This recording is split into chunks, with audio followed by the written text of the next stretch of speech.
Welcome everyone to In the Green Room. I'm Kinga. And I'm Chet. Today we have RV Go in the studio. RV Go! Paul is always so fun to talk to, so every time we have him in the green room, puts a smile on my face. It's always going to be a fun show when we've got Paul in the house. So tall order. I've been suffering. No pressure. I've been suffering through non-stop Zoom calls. I'm becoming a Zombie, so hopefully I'll be able to recover tonight. So welcome back, and welcome back, Richard. Richard Sailing. He's the, are you the I'm chief the Chief Marketing Officer and head football. for RV and Go? Yeah. He makes us all laugh, right? We're growing like crazy, and a big part of that is thanks to Richard. We've got tons of traffic, and we're desperate to get listings on our site. It's going to be a fantastic summer. And I thought today it's Earth Day. It's Earth Day. And let's talk about some of the great things you can do out there. So it's Happy Earth Day, everybody, and I want to say that Earth Day is every day because it's not once a year. Every day you need to care about the planet. Every day, you gotta enjoy the earth every day plant a and tree. take care of it. Yeah, It's not like we live exactly. here.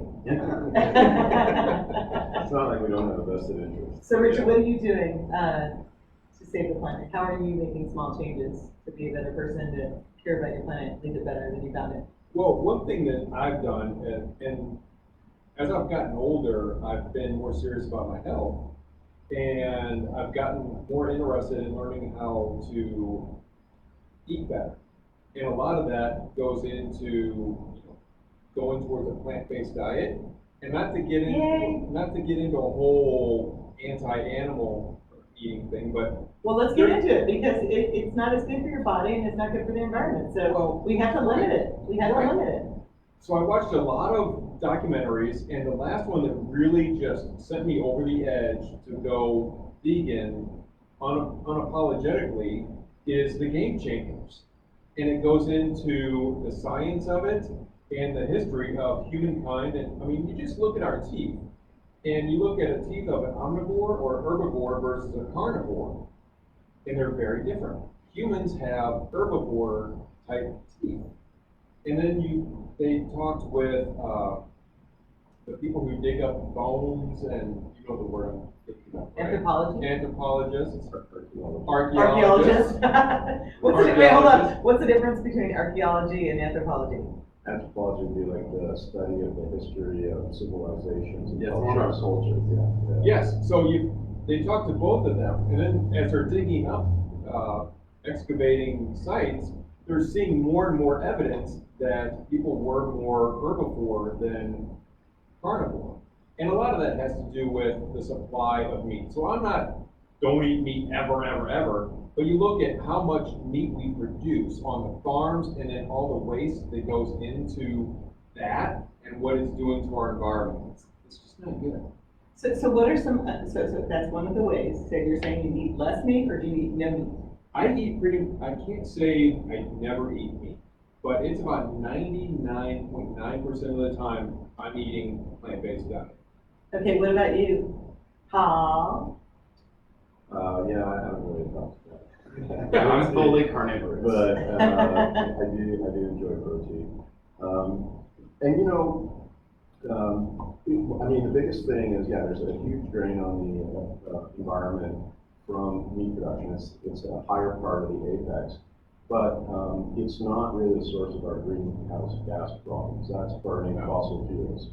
And it's one thing that's kind of a common misperception is, cow farts are going to kill us all because of greenhouse gases. That's not true. Well, proximity has a part. So just not to be too serious here, but what cows are doing is eating grass. And if they didn't eat it, it would decompose and break down with the same amount of carbon dioxide anyways. And they might add a little bit of methane to it, but not a lot. It's really not a material change. What really does change. So what are you saying what is the solution then? The biggest problem we've got out there is we're digging up complex carbohydrate compounds that have been sequestered in the earth for hundreds of millions of years. We're digging them up in the form of oil or coal, and then we're burning them. And when we burn them, they explode into CO2 and CO in a massive way. And that's really the big source of it. The wood sequester is changing the environment. It's not really so much because, 200 years ago, there was 300 million buffalo roaming the United States. I mean, they weren't dying from greenhouse gas issues. Chad, what do you have to say about this?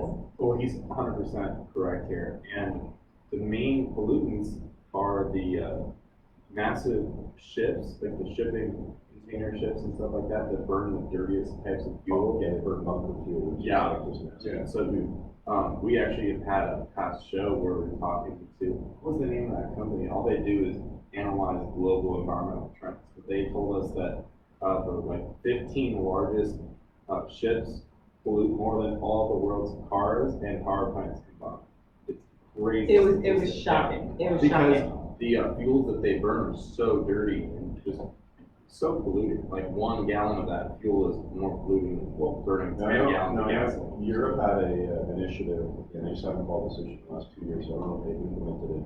But it was going to be within 200 miles of territorial waters of any EU country, you weren't allowed to burn bunker fuel. And so the ships are having to install, dual furnaces that actually burn diesel, a lot more efficient fuel, less polluting than bunker fuel, coming right into the port, or something, just with big black smokestacks. You know what's- That's gotta change. What's interesting also is we think, oh, well, let's just go electric. Let's everybody just buy a Tesla. I want a But- Tesla. But then you look into what goes into making of a battery, and that's not good for the environment either. Well, there is a manufacturing process, but lithium But isn't it, I is think it's a little bit derived, better though. well, sure, lithium is derived from seawater. You boil seawater to create lithium, and it's also a byproduct from mining companies, usually from gold or copper. There might be traces of lithium. Very few true lithium mines in the world. It's just very hard to find and mine. And it explodes with water, and there's moisture in the air, so it's very hard to control. So it's usually a chemical derived process out of seawater. And the traditional argument was, well, okay, how are you getting that electricity? But if electricity to boil the seawater is renewable, then not a problem. Now, what about the wind turbines, which are not renewable? Once they go bad, you can't, they're not being recycled. So now Yeah, we're getting, they're usually steel or carbon fiber. So, Why can't they be recycled? well, they can, it's just not economic, usually they just scrap and make the steel again. So this just happens to be a little pet project of mine from my first solar days of studying. Okay, we have to brag on Paul Kassir, because he not only. Such a smart guy. He's I know, he's so Swiss smart. Army knife. He is like a Swiss Army knife. So, I don't know if you know that he actually wrote a book. We were talking about that yesterday. I haven't read it yet. And we're gonna do a whole separate show next month or the month after on his book. So we'll be talking about that later. But he's also a former, he's a lawyer, and now he has this company called RV and Go, which is quite sustainable. We'll talk about those details later. Well, And, RV and Go is sustainable. it's Instead totally of sustainable. RVs just sitting there and wasting away and deteriorating, they're getting back out, being used, they're in the marketplace. yeah, So it's really sustainable. and helping people people. are And enjoying the nature and the environment and starting to care for it. And encouraging people to reuse, to repurpose something, instead of go buying something new. And here it's Earth Day, so we wanna applaud RV and Go, applaud RV and Go, yay! Claps, yay! So rent an RV and go out in nature And carpool, And because carpool. it's not only one person in that RV and Go, in that RV. Usually a lot of our people might, the RV typically in a typical rental is just under 7 days, and they travel less than 100 miles. They'll, pick it up and go to the local lake or wherever the trip is, and they just park it and have a great time. But I just want to get back to the windmill question, because Oh, I love it, he's smart, he wants to cover that topic, I love it, I'm let's actually go. very optimistic about this. And you know how we all hear about, we're gonna, doom and gloom on global warming. And one of my favorite sayings is there's 2 unstoppable forces in this universe, sugar and economics. And when we looked at this back at First Solar, back in over 10 years ago now, we kind of estimated around 2020 and 2021, unsubsidized renewable energy would become cheaper than subsidized fossil fuels. And that actually happened in April 2019. And that was, it's not just me making it up. That was the U.S. Department of Energy kind of concluding that. And in 2019, for instance, over 7% of new power capacity coming online was renewable, either wind or solar. The remainder was gas. And the gas coming online was not enough to replace the gas being decommissioned, natural gas, of course, being decommissioned. And a coal plant has not been commissioned in the United States since 1993. I mean, this doesn't matter what politicians say, you just can't stop the forces of economics. They cannot decommission coal plants fast enough. They just don't want people to go into blackout until they build all the renewable energy. And the reason for that is, fossil fuels is a resource-based form of energy, and the cheapest resource is the oil right at the top. The easy stuff to extract has already been extracted hundreds of years ago. And every barrel gets more and more expensive. And it depends on, the technology curve of getting at that, but there's, physical limits of reserves getting there. Sometimes you have to fight a war to get it. Whereas renewable energy is technology, essentially. It continues to half in price every 2 years. And so a lot of the estimates are that 2021 or 2022 will be the last year a fossil fuel plant will get approved for financing. Never mind what the officials or whatever people are saying and whatever thing, when the rubber hits the road, it's the banks who need to finance you. And every energy project, whether it's solar, wind, oil, or gas, needs a 30-year loan and a 30-year payoff. And the banks are looking at it and saying, look, last year, renewable energy became cheaper than renewable. In 2 more years, it'll be twice as cheap. In 4 more years, 4 times as cheap. 6 more years, 8 times, 16, 32, 64. Halfway through this loan, renewable energy is going to be 30 times cheaper than this. So, how are you ever going to pay me back? What's the plan here? And they don't have a plan. So you're probably going to see the last time that is going to happen. And those economics are universal. They're happening in China, they're happening in India. As a matter of fact, it's more acute there because they don't really have the means to go and enforce oil supply. And like you were saying, it's just becoming exponentially cheaper as they create new breakthroughs in the solar technology and the turbine technology. So it's a really bright future to look forward to. Yeah. And then electric battery technology. Lithium ion is used in cars, now planes, because it's light. But there's other forms of energy storage that, for instance, California has dug 2 lakes. And during the day when they have excess solar, they pump water from the lower lake to the top lake. And at night, when they don't have solar, they just let it go through the turbines and dam and generate electricity. So it's a battery. Very simple. So I want to say, for those of you listening to us and watching us on Facebook Live, we are in the greenroom.green, and we care about saving the planet. We care about recognizing one show at a time, saving the planet, one show at a time. Wow, Richard remembers that. So please friend us on Facebook, in the greenroom.green, Instagram, in the greenroom.green. We just started a new YouTube channel, in the Green Room. And I just want everybody to listen to the show, comment, and let us know what you think you're doing to better the world, to better the planet. So we will have some prizes. We're going to talk to Paul Kassir about what that's going to be, and we'll follow up next time he's on the show. So just let us know what you're doing. Please comment, and we really are grateful for Paul Kassir being such a hero to our environment, and to celebrate with him on Earth Day. This is just a big deal, right, Chad? So exciting. Yeah, because what really is the process? If RV and Go didn't exist, what would the process that somebody goes through if the RV is out of commission and unusable? Or would it just go into landfill? Yeah, I mean, ultimately, when you buy an RV, the stat out there is it really does sits unused 95% of the time. That's data from extensive surveys. So instead now, other people can use it. You make money as a host, so it's not, you're also not being financially drained. Frankly, RVs break down less when they're being used. Yeah, that maintenance is vital. Is instead of being stored, that's when they start to leak and all this kind of things happen. But it just lets more people get out there and do events and Such as Burning Man. Can we talk a little bit about that? Because it's very sustainable. It's coming up this year. It hasn't been canceled yet, and I really don't think it will be yet because it was canceled last year. That was first time in whatever. Over 100,000 people, or sorry, over 50,000 RVs end up at Burning Man, creating one of the 4th or 5th largest cities, in Nevada, the 3rd largest city right there.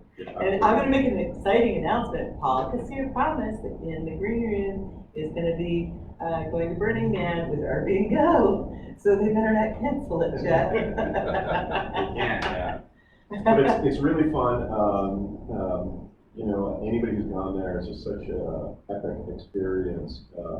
You know, it starts in the middle with where the Burning Man is and all the pavilions, and then it goes out in a circle in like a 12 o'clock system. And it's a grid system, what clock you're at and what row out, and there's like 50,000 RVs there, hundreds of thousands of people over the 10 days out of the Burning Man. And it's just an epic experience. One thing that is really different about Burning Man, I've never been. It's one of the coolest festivals that's top of my list that I need to go to. But I cannot believe Chet has not been to Burning Well, Man, we're gonna fix this one. yeah, right? hope so, I mean, but I cannot believe it. one of the coolest things about it though is the culture there, how they don't use money. It's a trading culture. It's all based on bartering and No commercialism, you won't see a Coca-Cola ad, you won't see Yeah. another light ad. yeah, there's no bars, there's no places to go buy food. The only thing you can get is ice and coffee, I believe. Well, we've heard, it's like a mix of cultures, from what I understand. So we just were at an event, and someone recently came back from there, and he said it's literally everything for everybody. Yeah, it's all about the community. Where's the most music festivals you go to? Oh, it's all about the profit. You know, the beer's $20, the water bottle's $8. It's all about the profit, and there's nothing, you know, it's not a bad thing necessarily, but Burning Man is so unique because everyone is there for the community and music. It's all about expressing yourself without that kind of commercial. So is it alcohol free then? Oh, No, you have to trade for it. It's like, no. The real idea is you come in and you leave without leaving a footprint. You know, you bring in everything you're gonna do, drink, eat, have fun with, create a unique experience for other people there, maybe a display or whatever. Again, non-commercial, just crazy stuff goes on there, and then you leave without leaving a footprint except a cloud of dust. yeah, you're supposed to bring like a little bit excess of one item, and then you can kind of trade with that. So you could bring extra tequila or something, and then you can trade for other food or drink items. This is an example. That's probably what I would bring. I mean, But, and Richard might not like this saying, but you can't make friends with salad. Good luck. Don't bring salad to trade in the desert. You got a good personality if that works. I probably wouldn't go over it. So it sounds like you know, it's almost like a diet fest because you don't really eat that much because there's no food there. From what I understand, there's plenty of anything that you want there, from the total debauchery all the way up to Disney level type of entertainment. And it runs the gamut. So if you're going there for, how do I say this? Not so family-friendly type of experience. It's not a Yeah. family event. I heard it's kind of not a X-rated. I don't think it's No, very there's family. sections Not very of it Disney. there. That's up to you though, right? You go to that, or you I go thought to there's a that lot of nudity section. there, It's not, that's not the idea, but there is some. It's not like a nudist colony. But there is some. I mean, I'm not sure. You're going to see a naked person in almost any city of 100,000 people.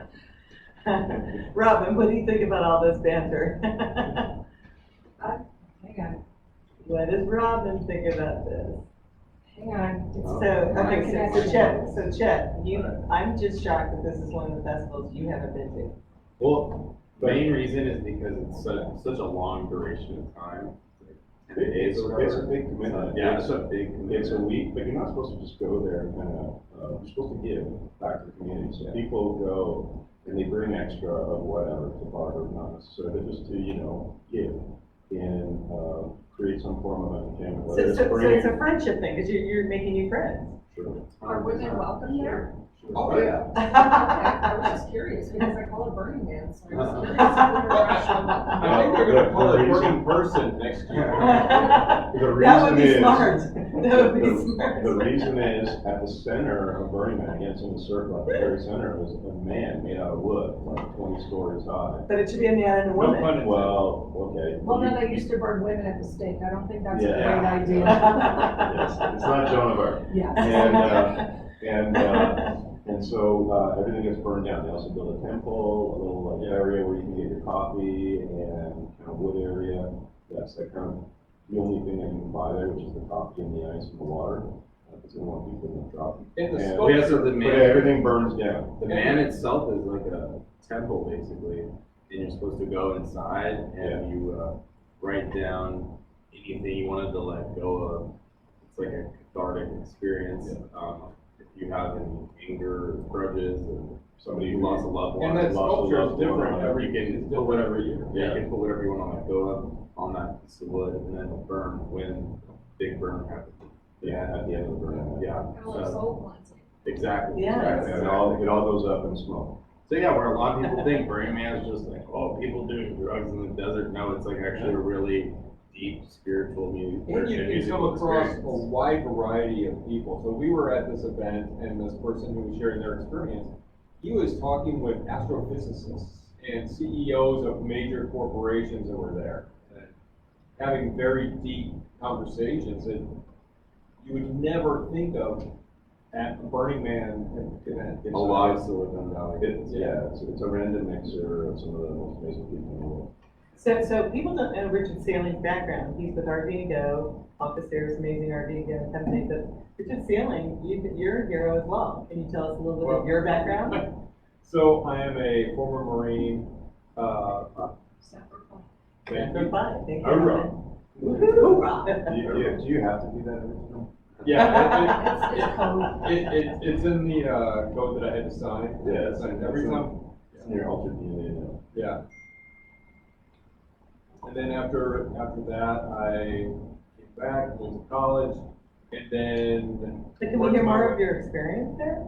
Well, to be totally candid, I get real nervous when people start calling me a hero because I never saw live action. So You still sign the application and put yourself into that position, so it still makes you somebody greater than a lot of other people Right. because you took the oath to protect. well, And you were still Exactly. sacrificing your time. I There's did- so I did many take things the you could oath. have been doing. I did take the oath, and I did sign up for infantry. So for those of you who don't know what infantry means, I was a rifleman. I was going to be one of those guys in action, like Fallujah or wherever, right? So I was going to be one of those guys. I wasn't going to be one of the people sitting in an office or a warehouse. But I just want to make it very clear, because I get real nervous about stolen valor. And I don't want to take that away from any, what I would consider real heroes. Just the fact that you signed up and you were training. Yeah, I did a lot of You're here again. hiking and camping and shooting and blowing stuff up for practice. Fun, huh? Oh, so you did No. it in practice? Oh yeah, we did all that. Because when it comes down and you're in that situation, you need to know how to just respond and not be scared. So you can teach me how to shoot a gun? It's a depreciable skill. So if you're not practicing that on a regular basis, it does go away. And now that, so I have a few rifles at home, and with the lack of ammunition availability right now, I haven't been able to go to the range as much as I'd like. But yeah, I mean, a big part of that is doesn't go away, but you still got to practice. I have one guy here that are shot. It really comes down to just breathing and relaxing. So I have one rifle that'll go out to 1,000 meters, and I love shooting that because you really have to focus, breathe, and just, it's a Zen type thing. Right. Well, thank you for your listening. So back to, it's Earth Day, and we have. And I only shoot paper, just, no animals are harmed. So it's Earth Day, and I want to say some of the ways. It's salad, you can the heck out of salad. So it's Earth Day, I'm being redundant, so I feel like there are many ways that each and every one of us can be sustainable and eco-friendly, and I try to carpool. I'm always saying, hey, I'm going there, you're going there, let's drive together. Sure. I think that's one way, and I We love. work from home. RV and Go, we are completely remote workers. Yeah, we used to have an office and everyone could meet there, kind of traditional, but we did. It's not clear up, and we've made the conscious decision to not go back to our old system. And we all work from home. It's just as effective, other than the Zoom using stuff suffering from right now. But it really does work better, and have people. And now we have people distributed all over the country, so we're able to have people work for us that are, they're just the best around, and we can find. It doesn't matter that they have to go to Phoenix or So we have people in Oklahoma, Philadelphia, Texas, California, and you know, they don't have to fly in as much. They're not commuting, or you can fly in for company meetings, which we do all remotely. I was still trying to get together in person, but you know, for the Christmas party. But I think that's really helped and cut down on all that activity. But not too remote. I mean, our customer service, concierge service, it's all still US based. Yeah. So we don't outsource that outside of the. Everybody's US based, but they're just scattered all over the US, getting more and more scattered. We actually had a few people leave Phoenix to go back home to Philadelphia, you know, since COVID started, for instance. Moved out instead of again. In a minute or two, we're gonna cut to one of Chet's songs, Steve Chetty. We're gonna hear one of his. Robin, do you have his song ready to go? And then as we're listening to the song, we can all think of ways that we are creatively sustainable, eco-friendly, and how we're gonna make changes and make those pledges on this show live. Well, we're not gonna talk about some more festivals too, because I looked up a whole list Of course we are. camping festivals There's across so the many. country. Of course we are. I think we really. Let's you know, dance it out first. I think it's really great for people to get out in nature, and if they appreciate nature, they're gonna want to try and save it. There we go. And that's the idea. Steve Chetty, let's hear his song and then we'll get back to festivals. This is what we're gonna hear at the festival.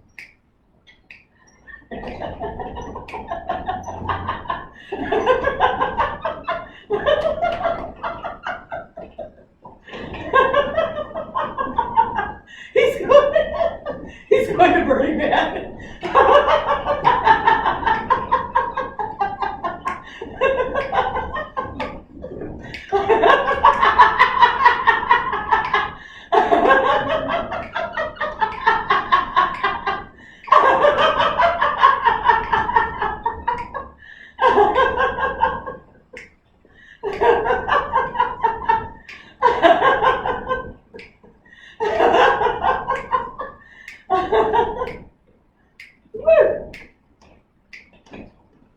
Yes. He can win the dance contest. Come on, Paul. Come on, Paul.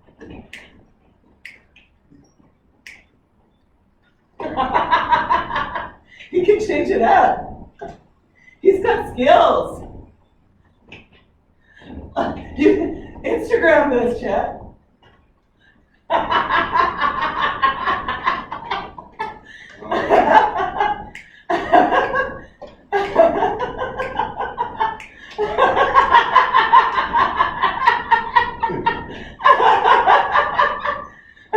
Sprinkler.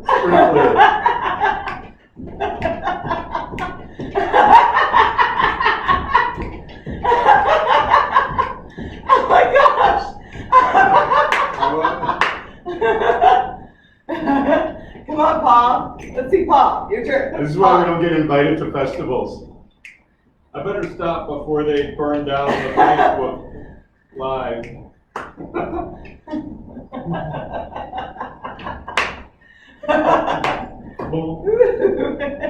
I love the way you dance it. Here we go. Paul, your turn. You're Come up. on.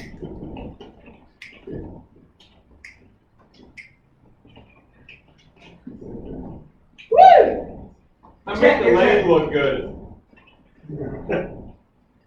Paul, your turn, Paul. He's getting it. He's grooving. I'm getting as Pauly as I can He doesn't know how to dance. Come on, keep going.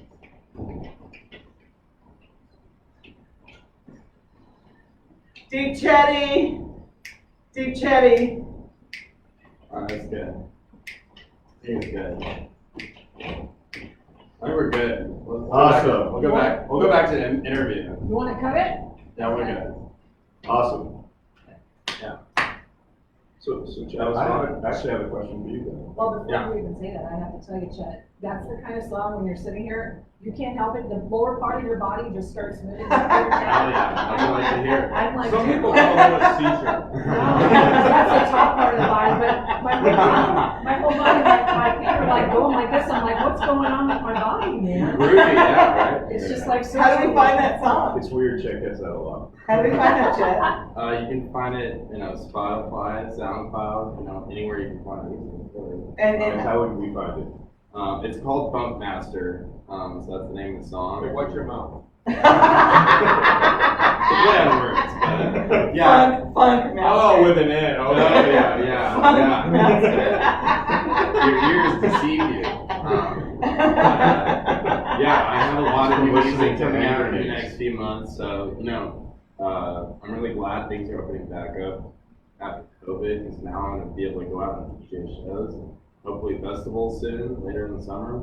So do you do everything on that song? Do you produce? Yeah. So you play everything, you're doing the Yeah, vocal and you produce it? So yeah, I found the saxophone. I found a saxophone riff online, and then I rewrote that into the melody you hear in the song.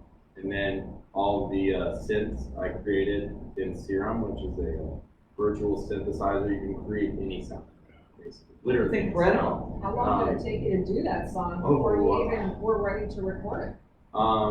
So I wrote the saxophone melody and then layered it with the bass and then put the drums in back in, it was like last July when I was writing it. And then kind of like the core concept of the drop was finished then.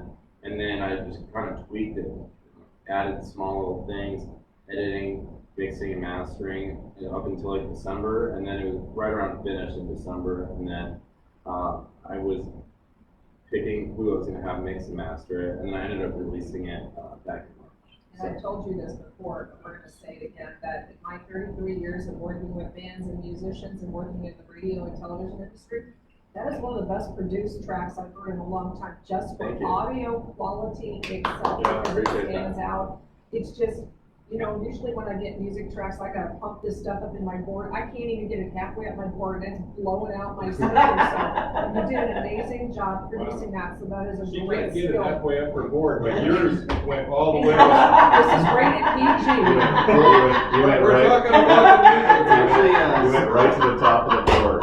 It's a full board. But you With a bullet. You have amazing talent just in producing a track alone, besides the musical quality, just the ability to produce it, the audio and the way that it comes across. So just put that little feather in your cap and know that you have an amazing ear for that. Exactly, the production value is top notch. Well, yeah, my end goal is We're to proud of you, start my Chad. record label, so I'm really obsessed with every aspect of production, from songwriting to the release point. Well, Chet, at all these festivals that are being go, we're I have a gonna. question for you. Oh, go ahead. What inspired you to write a song? Oh, that's Great- a really good great question. I would say my main sources of inspiration are my favorite artists. Like when one of my favorite artists releases a song. Who is that? Oh, well, I have a lot of favorite Is it artists. Zoo? I love Zoo, but Because you're I'd say my number one favorite artist I look up to in a creative way would probably be Joyride. Joyride, okay. Yeah, he's an absolute genius when it comes to Joyride. production. He mixes and masters and produces every single sound of his song as well. But every time I hear one of his songs, it just inspires me. Like, could I create a song that would make people dance or strike that emotion out of people? Because I don't know, when you hear the right song and it comes on and it invokes that emotion inside of you, I don't know, there's no other art form that connects on that level, in my opinion.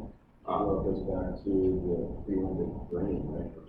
Our first sense was sounds. Like you had to know when somebody was stomping in your ear and about to eat you, so you had to run away. Well, I have to say that song makes me happy. yeah, It makes me want to dance. So. Well, yeah, so some of the songs that I've heard like on the dance floor, and it makes me feel so happy or energized or whatever the emotion is, groovy.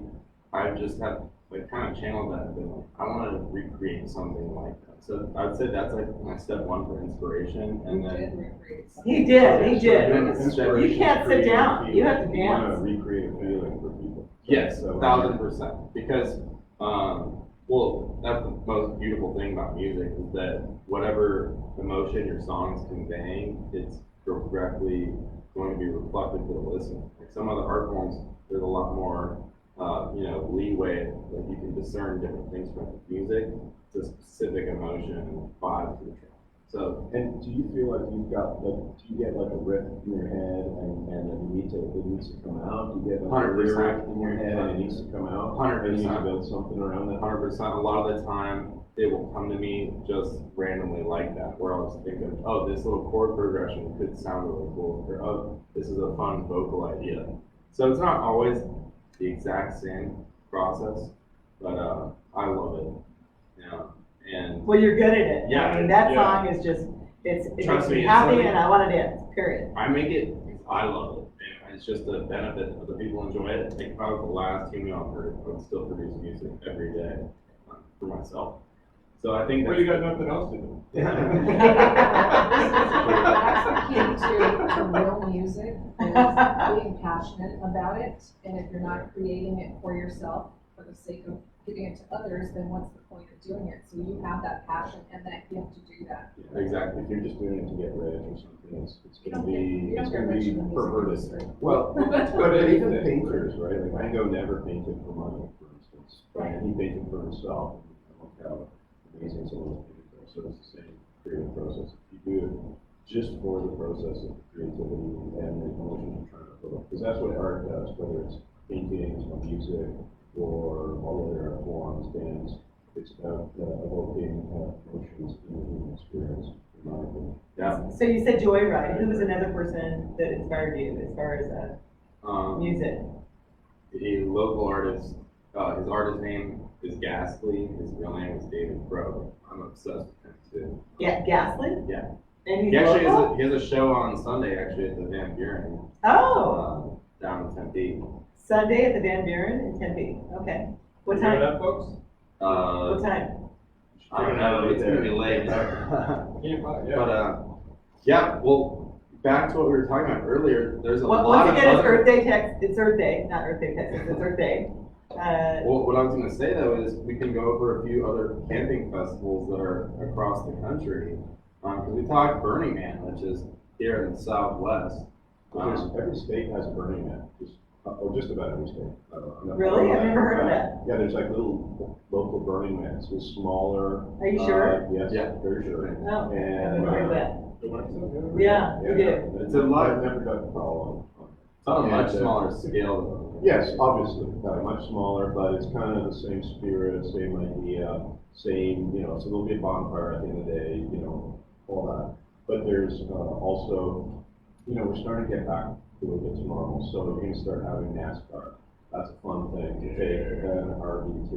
You're gonna start having horse races, and that's a fun thing to take. And RV and Go, and in the green room, we're going to NASCAR with Michael Waltrip and Yeah. Chet's going Yeah, too. we're planning that. So, I know, Yeah, it's gonna be a Follow fun- Tony, we're fun- so fun excited. thing. Michael and I are talking about it too. So there's that, NASCAR, the obvious one, IndyCar is out there doing its circuits, motor racing is just such a great venue for it. Park the RV in the middle of the track, and then you can go up on the roof and watch the race. Now, Paul, how is it sustainable? Can we explain to our listeners, that maybe not taking an RV, how is it better for the environment than flying an airplane? Well, so one of the most polluting things you can do right now is flying it. Getting in the airplane, and you can do some sympathy tree plants afterwards, but it's not anything like dumping those hydrocarbons right into our atmosphere, right where it matters. So, RVing, you 4 to 8 or 16 people go to the local race, far more sustainable than, and even if you drove from here to Cincinnati, that's way better than flying from here to Cincinnati. Start with that. And eventually, it'll start to come through. You're gonna have electric RVs, you're gonna have self-driving RVs. So it'll start to come through, and then it'll be zero. And, you go to sleep in your RV and you wake up in your campsite in Seattle. Well, Yeah. when Chet is driving with all his friends to Burning Man in an RV and Go RV, or to, like the Waltrip's NASCAR event that we're gonna go to, how many friends can Chet fit in that RV? Well, so on our site, every RV has a number of seatbelts, so that how much, who you can safely drive with, and how many people can have a seatbelt. And then the other major data point is how many you can accommodate. But you can go there, again, I think if people enjoy nature, they're really gonna care for it. And so you could go to like the local state park or Sedona or Grand Canyon, and it's going to make you a believer in Mother Nature. And we see a lot of people who would like take the RV, there may be 3 or 4 other cars packed full of people, and they'll just do tents around the RV. But then the RV is like the central place for cooking and hanging out, and if it starts to rain, someone will get out of the rain or whatever, just have a great time. So it's a really great way just to experience it. And Richard knows this as well as I do. You kind of have 2 major clientele for people who want to go to RV and go. One is the family who wants that family RV experience, introduce the kids, make the kids believers in nature and all that. And then, for lack of a better description, millennials are younger people who just want an experience. Maybe they don't experience nature that much. Maybe they have urban jobs. Maybe they're in the city a lot. Maybe they're like me, stuck on Zoom calls all day long, and they just need a getaway. And so that's the kind of people we have going to. I just think there's nothing wrong with getting out in nature, meeting with it. And if you're going to talk about Earth Day, Experiencing nature. So Chet, what are some of your sustainable ways? My sustainable ways. Well, one of the main It things does. I try to do, well, I live in Old Town, and I have really cut down on driving altogether. I'll try to, go out to eat places that are walking distance.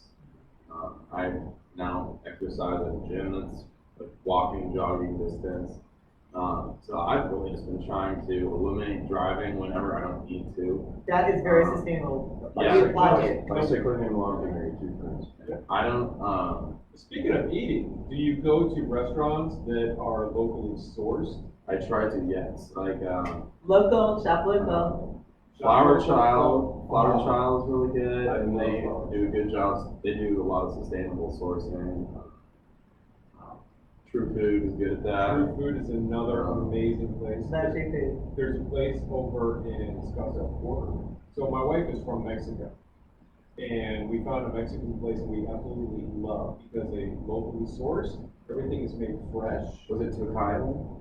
That's another good one, but she likes soul Mexican.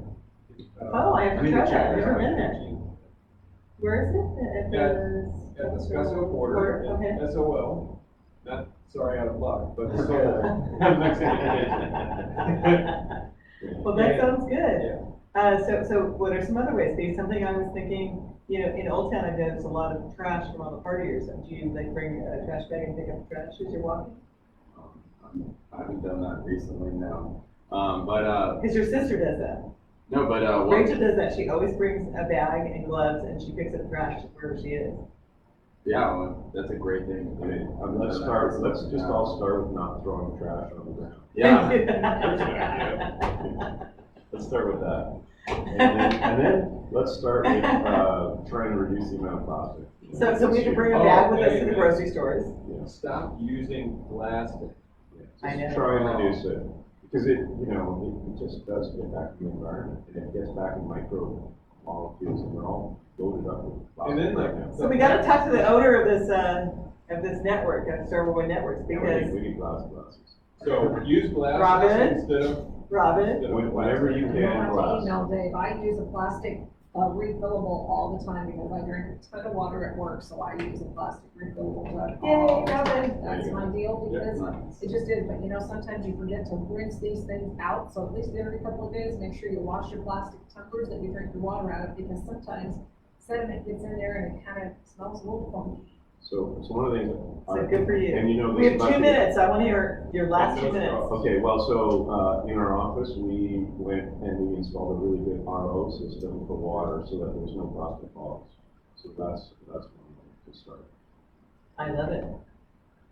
I would say everybody listening out there, definitely get out there and enjoy the world. You know what I mean? Like, I feel like we've talked a lot about being sustainable, but part of Earth Day is getting out there in nature. I love it, Chad. Get on a hike. I agree with you. Yeah. I don't think it should be negative at all. I think nature and this world is so beautiful. So And there's beautiful. so much to enjoy, and it's just so amazing to get out there. If you get out there, you just want more of it. And, Well, and sometimes when you connect with nature, it'll make you just think more about, oh yeah, I shouldn't, litter, shouldn't drive excessively or things like that. Being I connected, shouldn't have got the carbohydrates. yeah, being out in touch with nature definitely makes you more thoughtful in how your actions impact nature. So if you're just always in an urban environment, you're out of touch with nature, you don't really think about the repercussions. I try to hike every day, Yeah, and Paul, we've gone on hikes, yeah. and you just pay attention to every little bird chirp, and, the little, And snakes, enjoy, rabbits. it's Earth Day, enjoy her. She's Yes. Gaia, enjoy Gaia. so saving the planet, One one show at a time. Go run an RV and go. See you at Burning Man. Yeah. Woo! That's a wrap. That was fun. Awesome. Tim, your sound was so good. That's fun. That was so I just fun. had so much fun doing it. And That was that's so a wrap. fun. You're really good on the mic, and you guys are smart. Every time I look at Should we just Richard, I'm push the reminded of pause? that